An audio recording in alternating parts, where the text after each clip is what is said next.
Hello everybody and welcome to day 15 of my 30-day challenge. Now what you're looking at right now is the end goal for this project. It's an animated Ferris wheel. Now I'm going to break this down into three parts. Part one is going to be the carriage, the part that you would ride in, or the cabin. Now there were so many different versions of this that it took me probably over an hour to decide exactly which one I wanted to make.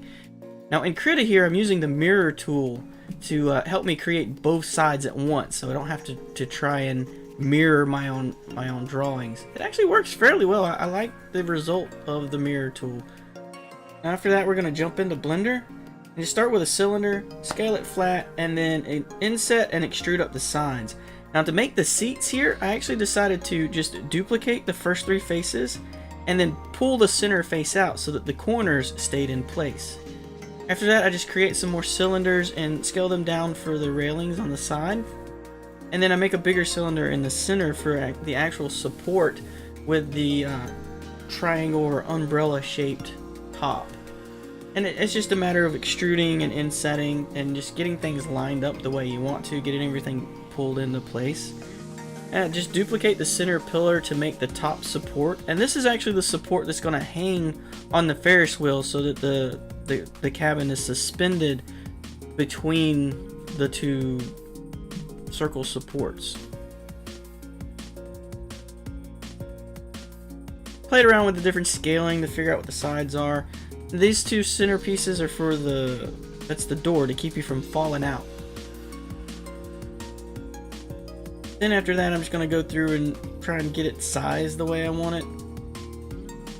And then I'm going to jump in and play with the subdivision surface modifier. I thought this looked cool in practice, but the more I played with it and the more I tried to get things to look the way I wanted it, there was just so much work to put it almost exactly back to the way it was before the subdivision surface modifier. So I ended up just getting rid of it altogether and just going back to the way it was.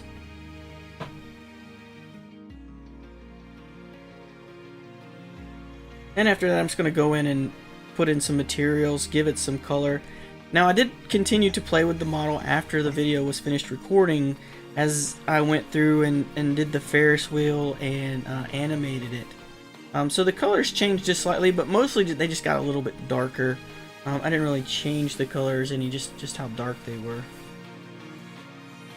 Now I actually run into my first big blunder in my recordings where I actually recorded the entire process of me creating the Ferris wheel, and my recorder recorded the wrong window, so I got none of it.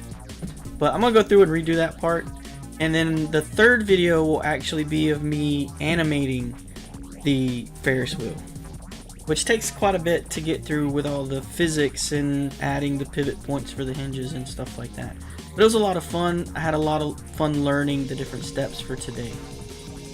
So I hope y'all enjoyed this video. If you did, please leave a like, and if you haven't already, subscribe to the channel, and I hope y'all look forward to the next two videos as we continue to complete this project. Have a good night.